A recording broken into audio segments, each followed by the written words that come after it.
But in the past, mistakes have been made. Over the last 150 years, approximately 1,500 people have been hanged in the United Kingdom.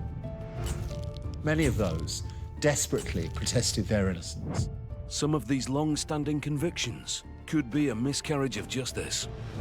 The evidence is so overwhelming that they have to tell the truth. In this series, a living relative will attempt to clear their family name. They've made out that she's likely the murderer. Searching for new evidence. I seized a hatchet and struck him several violent blows on the head. With help from two of the UK's leading barristers, one for the defence. There is a world of difference between an unpleasant journey and murder. And one for the prosecution.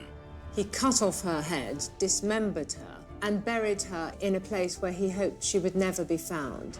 They're on a mission to solve a mystery, submitting their findings to a Crown Court judge. Your Honour ought to declare the conviction for murder to be unsafe. Thank you both for your submissions. I shall consider these matters for myself. Can this modern investigation rewrite history?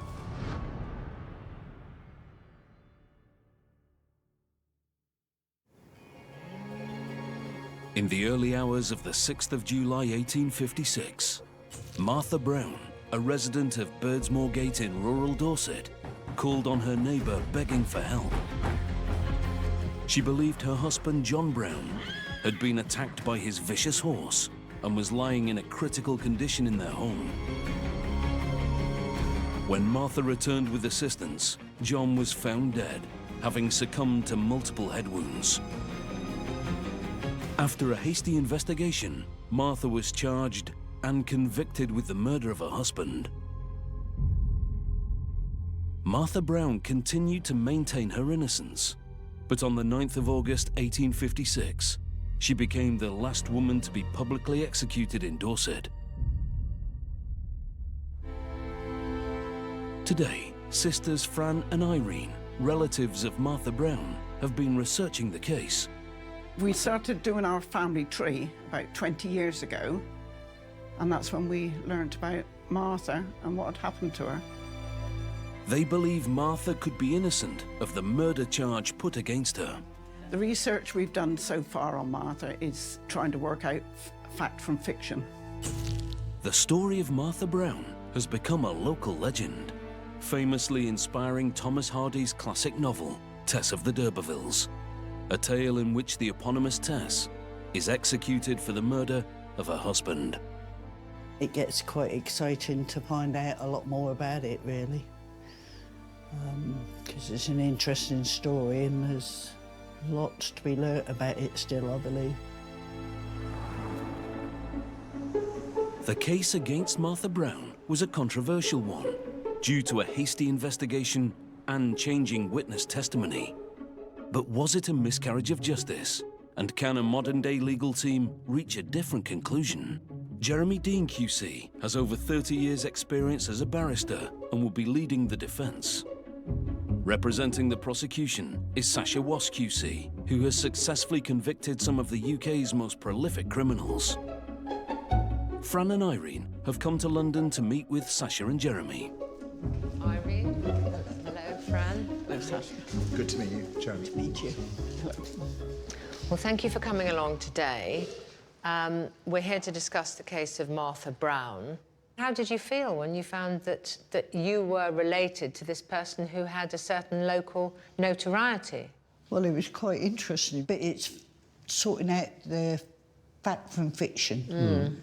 Have you formed a view about the case? I do think that she didn't have a very fair trial from all sorts of different reasons. I mean, they rushed it to the summer assizes. There was hardly any time between John Brown's death and her trial. In terms of this inquiry, I suspect what you really like is that she was wrongly convicted of murder. Really, that would be great. Yeah. Because, as I said, there's so much been told locally in stories, and it's then knowing what is correct and what isn't. Yeah. Well, Jeremy and I will go away and look at as much evidence as we can, and as obviously given what does and does not exist at the moment, and we'll explore all avenues, and we will come back and hopefully have some news for you. But it's been very nice to meet you today. It's nice to meet you. Thank you very much. Thank you. Thank you very much. Martha Brown was born Elizabeth Martha Clark in around 1811. Prior to meeting John Brown, Martha had been married and had 2 children. Sadly, her children passed away within months of each other, and after 10 years of marriage, Martha's first husband also died. Widowed and childless, Martha worked as a housekeeper, and in 1851, she met future husband, 19-year-old John Brown. Despite an almost 20-year age gap, the couple quickly fell in love, and a year later, they were married. It was when John Brown was found to be the victim of a brutal bludgeoning that this seemingly happy marriage began to show its cracks. But was Martha Brown capable of murder? To begin their investigation, Jeremy and Sasha are examining the key facts of the case. Sasha, this is a case of murder by bludgeoning dating back to 1856. Martha Brown woke up her neighbour, Richard Damon, and begged him to come to the house. Damon found John Brown had suffered severe head injuries. The magistrates charged Martha with the willful murder of John Brown, her husband. And it was only 13 days later that Martha appeared in court for trial. Martha gave evidence that she believed that John's vicious horse had kicked him in the head. The jury did not believe the explanation, and a verdict of guilty was returned. Petitions for clemency for Martha Brown were submitted to the Home Secretary, but they got nowhere. And on the 9th of August, 1856, Martha Brown was executed outside Dorchester Prison. What do you think? Well, Jeremy, this took place in 1856, and I think we need to ask a modern-day pathologist what his or her opinion is about the injuries in this case. And what I do find curious is the rapidity with which the entire proceedings took place, because it was virtually a month from the date of the offence to the date of Martha's execution, so not really very long to prepare for trial. I entirely agree. That's something I'm particularly interested in. So, we should get down to work. To get a better understanding of the tragic events of that night in 1856, Fran and Irene have come to Birdsmore Gate in Dorset to meet Graham Chester, who has done extensive research on the case. Just behind you there, on this corner, was where John and Martha's house stood. On the morning of the 5th of July 1856, John Brown set off to work with his horse. John worked all day carting poles with his horse and cart. He returned quite late at night, having drunk quite a bit of ale in a local pub. The prosecution case stated that John must have returned his horse to the field and made his way home. But according to Martha, at 2 a.m, she heard a noise outside the door. When she gets to the door and opens it, she finds John crumpled in a heap, holding his head and saying something about a horse. Martha claimed that upon seeing the bloody wounds on John's head, she immediately helped him inside the house. Martha heads down the road to John's cousin's house to get help. When John Brown's cousin Richard Damon got to the house, it was already too late, as John had succumbed to his wounds and died. More villagers come to the house, curious as to what's happened. Martha tells them John's been kicked in the head by a horse. Did they go down to the field where the horse was kept? They did indeed. They went down to the field. The horse, they knew to be vicious. It was said to be vicious. When they got to the field, they found no blood whatsoever. But in that back room, the living room, was the only place they found blood. Even though John Brown's horse was known to be a vicious one, Martha's account about John being kicked was not believed. And the truth of what happened to John Brown remained a mystery. On the 7th of July 1856, a coroner's inquest was held into John Brown's death. The local villagers were called to give witness testimonies. Sasha and Jeremy are looking into the accounts.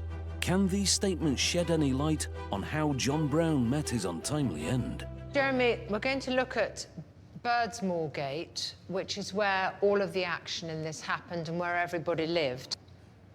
And as you can see, it's a tiny little place with very few buildings marked out. Sasha, bearing in mind the claustrophobic environment we're talking about as regards Martha Brown's case, I think we need to look very closely at the evidence of witnesses. The red dot is where John and Martha Brown lived as husband and wife. And we have the blue dot where Richard Damon lived. At 5 o'clock in the morning, Richard Damon was visited by Martha. And at trial, Richard Damon said that Martha begged him to come to her house, saying the words, "A horse has nearly killed John." Damon went back to the house with Martha and found the body of John lying on his right side with wounds to the left side of his head, and the head was bound up with a handkerchief. Could the inebriated John Brown have been fatally wounded by his vicious horse? Damon went to the field where the horse was kept.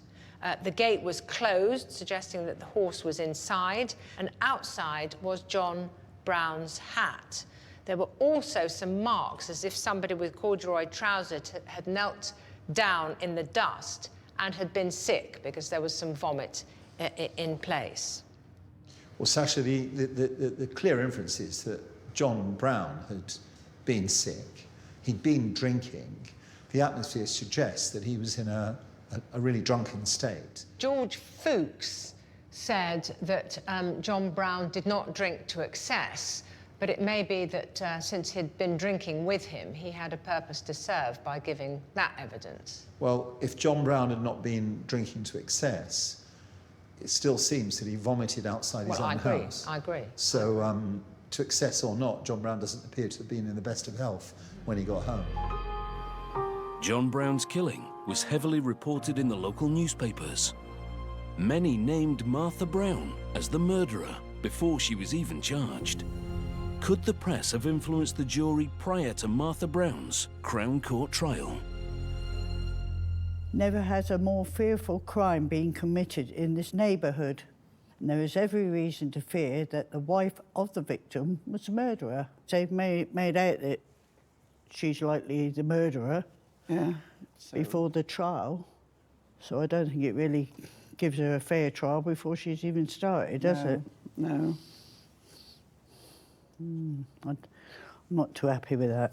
Additional facts were added at a coroner's inquest held on the body to the effect that the quantities of blood and portions of brain were found adhering to the walls of the room in which he lay. It's the first I've heard that story. Yeah. Bits of brain on the wall. I think they're, again, speculating and making a drama out of it for the story, aren't they, for the press? And she hadn't stood a chance, has she? So 10 days before she even goes to trial, this is already in the public domain, where the press have already tried her. It's just upsetting that, you know, it's a trial by newspapers to begin with, isn't it? On the 8th of July 1856, Martha Brown was charged with the willful murder of John Brown. The coroner at the time stated that John had suffered 7 injuries in total, 6 of which were to his skull. But what could have caused such violent injuries? For expert advice, Jeremy and Sasha are meeting pathologist Professor Peter Venezes. Peter, can I ask you about the type of weapon that may or may not have caused those injuries to John Brown? And can I start with a horseshoe, which we can see an example of here? Can you give us your modern-day opinion about the likelihood of a horseshoe? Impossible. Impossible. And I would say why. Because there are 6 separate injuries on the skull. And for someone to receive 6 separate injuries in such a close area like that could not have been done by a horse. Right. They are in no way described as curved either. Right, which would have been exactly caused by a curved implement like that. And the horse is likely, very likely, to have caused injuries to other parts of the body as well, which would be similar to the ones on the head in terms of pattern. Right. And there's no such pattern of that at all. Right. Can I turn then to the hatchet? Given the descriptions that exist about John Brown's head injuries, what is your opinion as to whether a hatchet such as this could have caused those injuries? OK, may I just Please do. hold this a second? In my view, the sharp edge is the area which has caused the wounds, because you would not use the whole width of the sharp edge. So because the wounds are about 1 inch long, I would favour the sharp edge of this hatchet to produce those wounds. Right. Had somebody sustained the array of injuries, so all of the injuries that we know John Brown did sustain, would he be capable of walking, talking, or doing anything after sustaining those injuries, immediately after? Absolutely not. Right. He It would have stunned. Collapsed straight away. Right. In relation to the 6 injuries to the head, are you able to say how long the incident will have lasted to result in those injuries? In situations where there are repeated injuries like this, usually they're pretty quick. And it usually happens in domestic situations where the people know each other and, in fact, are intimate partners. We've seen this through many studies, been shown again and again and again to happen. So I'm pretty confident that these injuries happened very quickly. That's really helpful. Thank you very much Very indeed. much. Very nice to speak to you. Yeah, thank you very much indeed. Well, it's quite clear from the evidence of Peter Venezes that the account that Martha gave to the jury simply could not be true. Despite the seeming absence of a motive, on the 21st of July 1856, Martha Brown appeared in court for the murder of her husband. At the trial, a witness testified that Martha had been repeatedly bad-mouthing a village local named Mary Davis. But what could this woman have to do with John Brown? Irene and Fran are meeting again with Graham Chester to find out if John and Martha's marriage might have been facing hard times. What do you know about John and Martha's marriage? According to 2 witnesses who she spoke to, she'd mentioned he was somewhat abusive, had struck her on several occasions. John was a young man, hard-working, but he also liked to drink. Aside from the drinking, one problem did emerge. Mary Davis, who lived down the road. Was Mary married? Yes, she was married to a much older man who was already ill at that stage, and Mary was a similar age to John. Martha began to hear gossip that Mary and John were seeing each other, flirting with each other. She had ridden up alongside his cart. Somebody teased her about that. Another villager had seen Mary sitting on John's lap through the window of a shop and told Martha about that. So Martha was beginning to worry about the state of the marriage.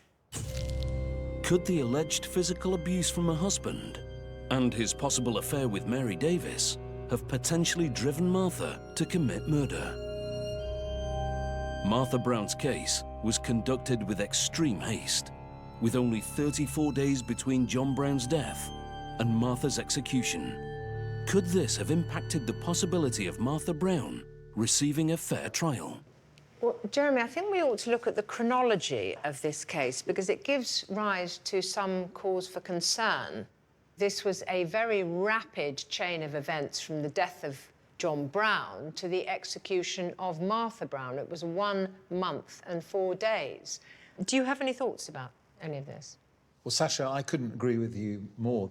Firstly, did she have sufficient opportunity to consult with her legal representatives? We don't know too much about her legal representatives. I don't think we know anything. No, but I mean, the prospect of her being able to prepare her case properly, to absorb what had happened, to grieve, to take advice, to confront the case against her.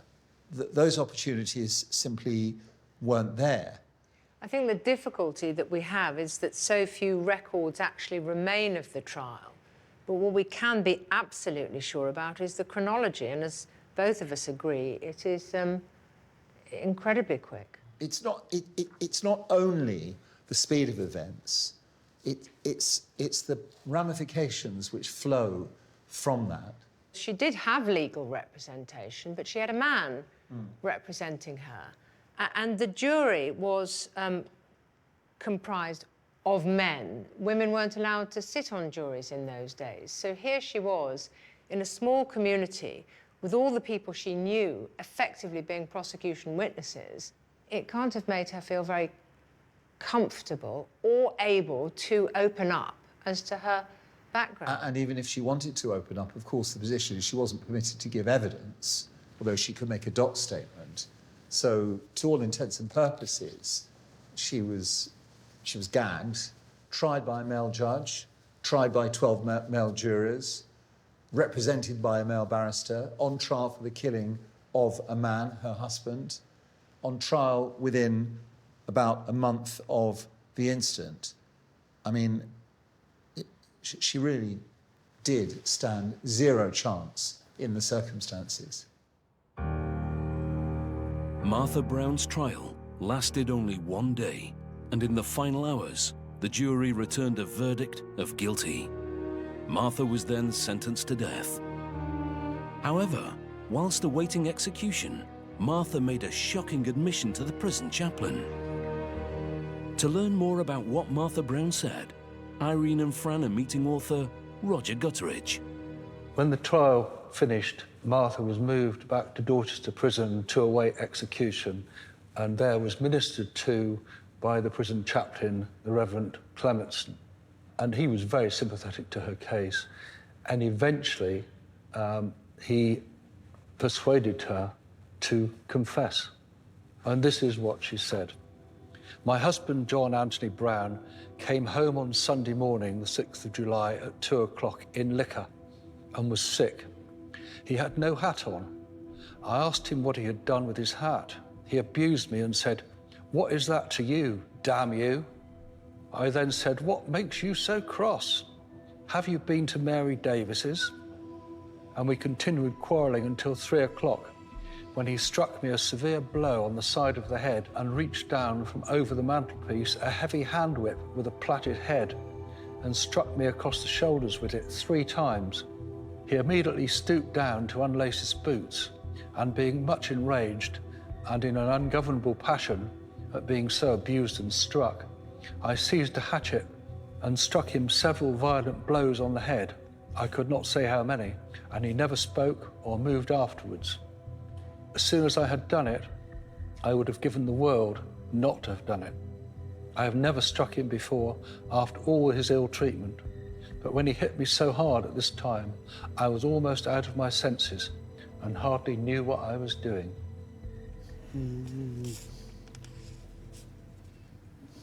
Well, I think really in some ways it sounds more probable than the horse. Do you feel any sympathy for her, given that? Yes, I do. Why is that? Sympathy, because, I mean, he's in drink, he's having an affair, and he's beaten her. Did Martha intend to kill John Brown? Or was she acting in self-defense? If John's death wasn't intentional, then was the charge of murder a correct one? To learn more about Martha's state of mind and what caused her to confess, Jeremy and Sasha are meeting psychologist Dr. Linda Dobro-Marshall. What does that confession tell you about the circumstances of this case?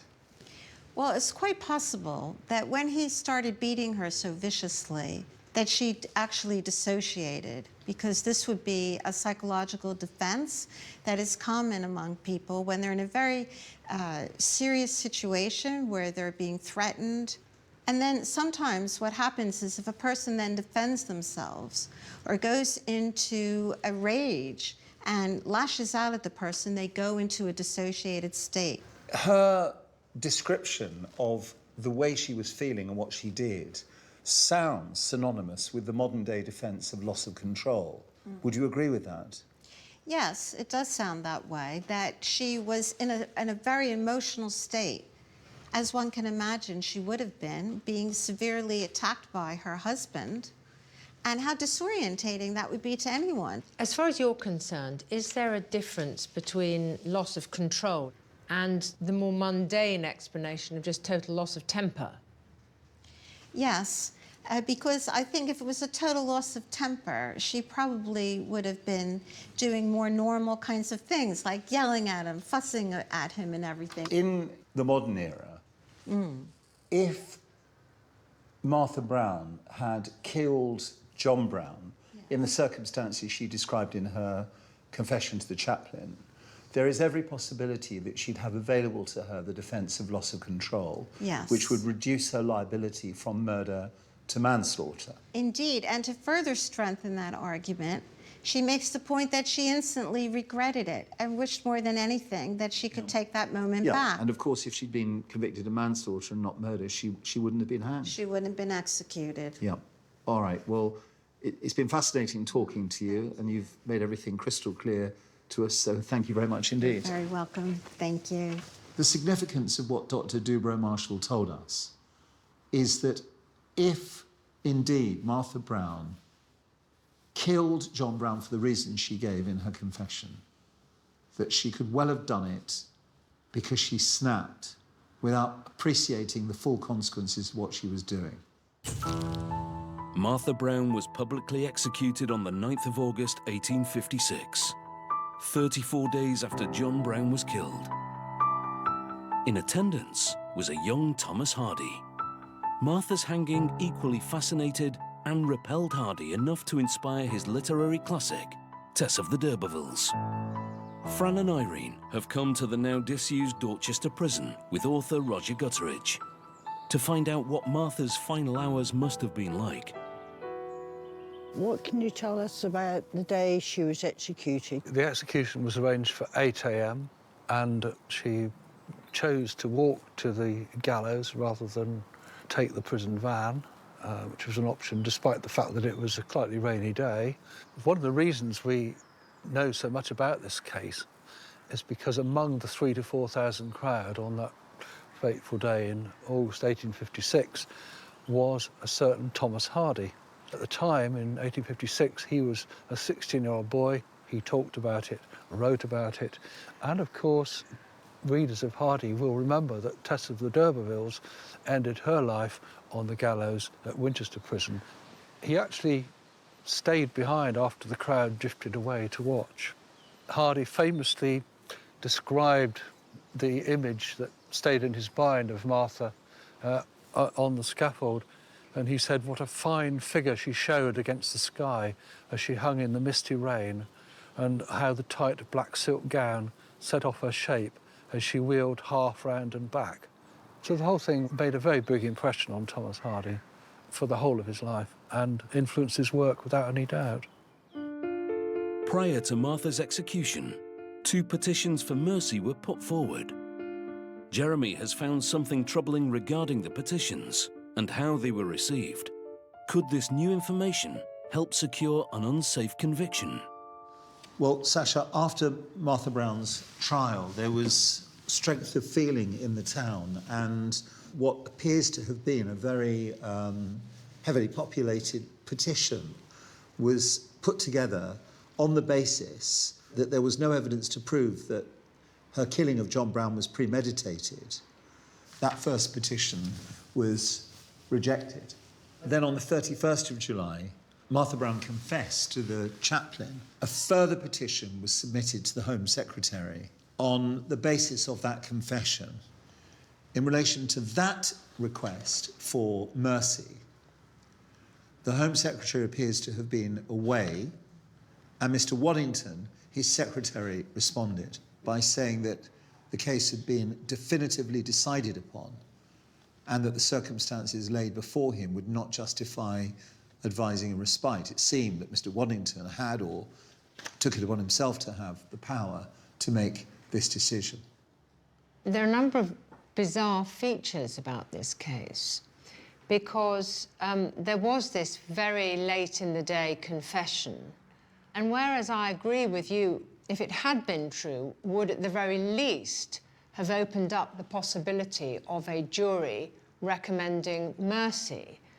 I'm slightly more reticent than you are in believing it without more. I think when people have made different accounts, one has to be careful about saying which is true. But certainly the reaction of the authorities to those petitions is extremely worrying. Following her execution, Martha Brown was buried in unconsecrated ground within the walls of Dorchester Prison. Fran and Irene have returned to the jail to pay their final respects. Well, this is the end of our journey with Martha, and we know that she's buried just over that wall. Given all the tragedy in her life, it would be nice to have a happy ending at the end of the journey after all she went through in her short life.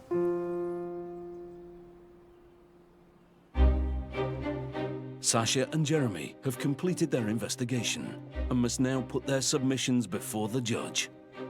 I have a significant degree of sympathy with Martha Brown because I suspect that there's a lot more to this case than was exposed in Martha Brown's confession. The question is whether Judge Radford is prepared to attach weight to what Martha Brown said following her sentence. If so, then I'm hoping he will sympathise with her to a significant degree and regard her conviction as unsafe. For Fran and Irene, today is the chance to change history's verdict on Martha Brown after over 160 years. A little nervous as to, you know, what's going to be happening and what other information we're going to be learning today. Hello. Hello. Nice to see you again. Nice to see you. Good to see you.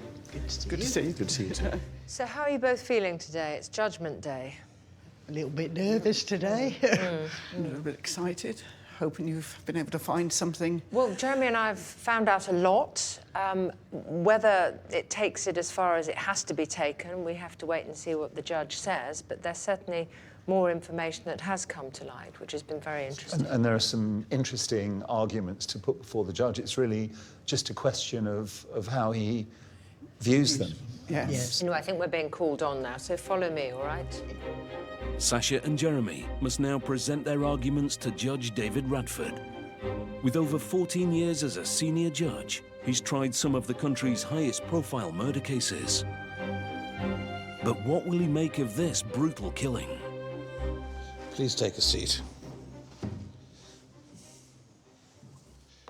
We are here today for me to consider, with the assistance of learned counsel, the safety of the conviction of Elizabeth Martha Brown for an offence of murder of her husband, John Brown. Now, Mr. Dean, would you like to commence by making your submissions? Thank you very much, Your Honour. The position is that as between conviction and execution, on the 31st of July, 1856, Martha Brown made a confession to the prison chaplain.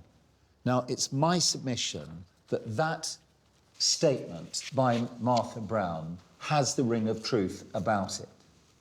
And had such a factual framework been available in the modern era, it would have laid the ground for a defence of loss of control, being immediate fear of violence at the behest of John Brown, and/or diminished responsibility. What I have submitted is strongly supported by Dr. Linda Dubrow Marshall, a modern-day psychologist.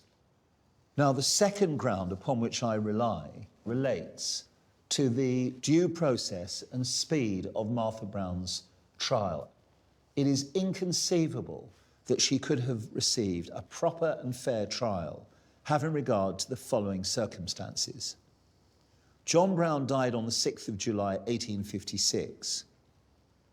By the 21st of July, Martha Brown was on trial, so approximately 3 weeks, and then executed on the 9th of August. How could she possibly have had proper access to legal representation in those circumstances. Now, finally, there were 2 petitions designed to save Martha Brown's life. The first went before the Home Secretary, who declined the petition. However, the Home Secretary appears to have been away, and the second petition was rejected by his secretary, Mr. Waddington. And Mr. Waddington, whether empowered to do so or by reason of his own decision, rejected Martha Brown's petition, heavily supported. Thus, she was executed on the 9th of August. And it's my submission that it is tragic that the Home Secretary's secretary rejected that petition, and that within 6 weeks of John Brown having died, Martha Brown was executed, thus evidencing the overwhelmingly unsatisfactory circumstances in which she had been tried, convicted, and hanged. And so, upon the basis of the 2 grounds I've advanced, I invite Your Honour either to declare that the appropriate conviction should have been, at worst, one for manslaughter, but principally that any conviction in Martha Brown's case is to be regarded as unsafe, and those are my submissions. Thank you very much, Mr. Dean. I'm grateful to you. Ms. Watts. Your Honour, the account that Martha Brown gave was that he, her husband, had been killed by his own horse. That account was forensically unsustainable and untrue. It could not have happened, and experts at the trial said as much. John Brown had severe head injuries. We have had the advantage of being able to consult Professor Peter Venezes. He validated the expert evidence given at trial. In addition to the pathological evidence, it was significant at trial that John Brown's horse was in a field, the gate was shut. There appears no record of any injuries found on Martha Brown. Certainly those who dealt with her on that night saw no marks of violence. So to that extent, her confession is not supported by surrounding circumstances. The difficulty in the context of this case is that there is no solid evidence that Martha Brown was a victim of coercive control or domestic violence. Mr. Dean's second complaint is that Martha Brown was unable to properly defend herself because of the speed between the events of the 5th of July and her trial. There is no evidence to support that that is the case. And again, although the timescale is considerably truncated and different from what it might be today, what Mr. Dean has put forward is nothing more than speculation. So although one may have enormous sympathy with Martha Brown for a variety of reasons, there is nothing in our submission which renders this conviction unsafe. Thank you, Ms. Moss.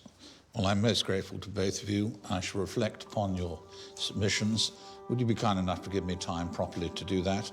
Thank you. The legal arguments have now been presented to Judge Radford, but has Jeremy done enough to question the original conviction? Well, the judge has now heard my submissions. He's heard what Sasha has had to say. What's your reaction to what you've heard?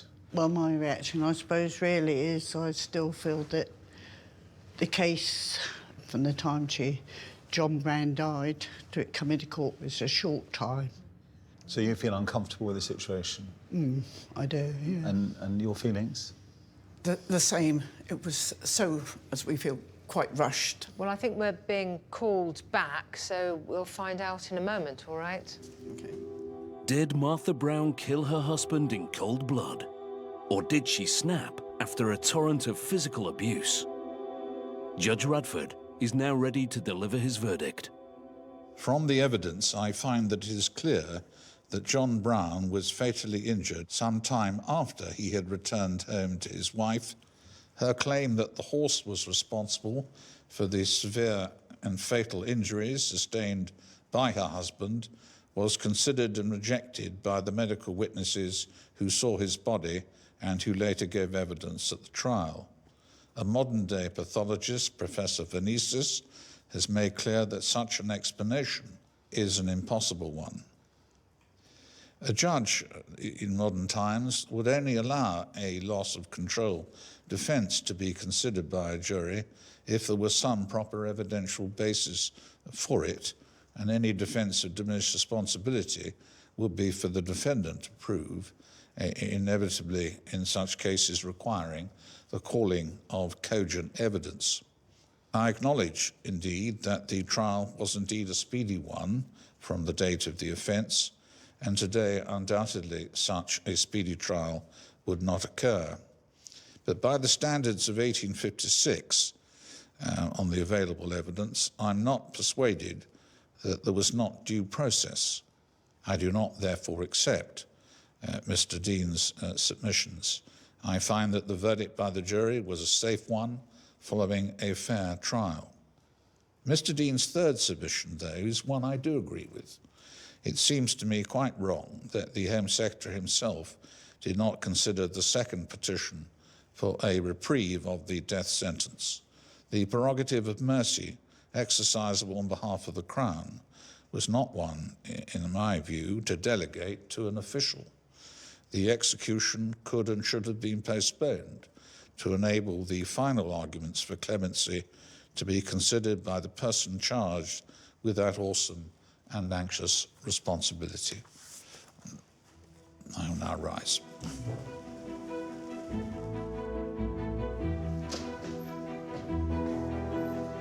Well, you've understood, obviously, that the judge has said that the conviction is safe, but he has criticised the decision not to postpone the execution, so two separate issues. As regards the first issue, the conviction being declared safe, what's your reaction to that? Disappointed, but you understand, obviously, from the length of time ago the trial took place, when things were so different, and getting enough evidence. You know, you can have your own views on what you think could and should have happened, but it's the proof, isn't it? Well, we've certainly enjoyed very much meeting both of you, and we wish you the very best. Slightly disappointed with the verdict. We don't know what would have happened had the Home Secretary been available. She may well have been found guilty, but she might have been reprieved from her, sentence, and would have been a lot fairer.